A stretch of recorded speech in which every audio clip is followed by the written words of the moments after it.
জয়গুরু পরম প্রেমময় শ্রী শ্রী ঠাকুর অনুকূলচন্দ্র পুণ্যপুঁথিতে একদিনের বাণীতে বললেন, ভাববাণীতে সংসারের প্রত্যেককেই ইষ্টভাববি ওই রকম করে করতে করতেই ত্রিনাদপি শুনিছেন।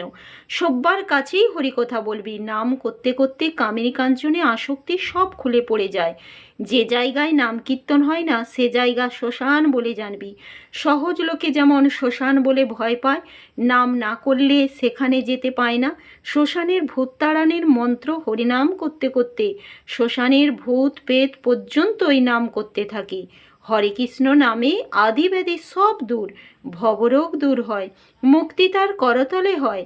যার প্রাণে নাম নাই তার দেহটা রোগের মন্দির হয়ে পড়ে।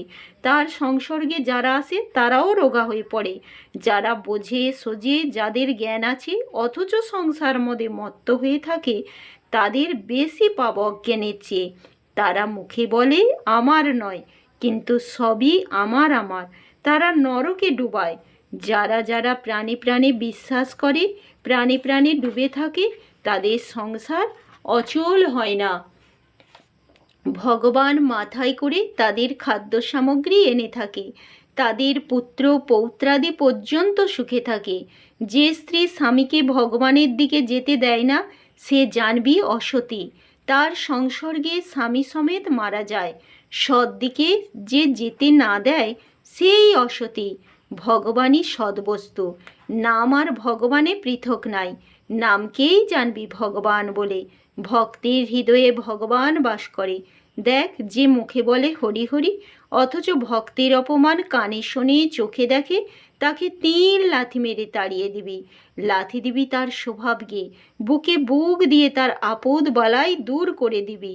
কোনো কথা তাদের প্রশ্রয় দিবি না, তাহলে তোদেরও পাপ হবে। দেখ, ক্রোধকে পাপ বলে জানবি, ওকে প্রশ্রয় দিবি না, সহ্য করবি, প্রাণ খুলে সহ্য করবি সমস্ত। সহ্য করার চেয়ে আর গুণ নাই। দেখ, সংসারে থাকতে হলে মাঝে মাঝে ফোঁস করার দরকার। রামকৃষ্ণ ঠাকুরের কথা মনে আছে যে ফোঁস করবি সে নিজের জন্য নয়, আগে ভক্তের জন্য, তারপর নিজের জন্য। ভক্তকে রক্ষা করাই পরম ধর্ম। অজ্ঞানকে আশ্রয় দিবি আর অজ্ঞানতা দূর করবি। জয়গুরু, সবাইকে জয়গুরু।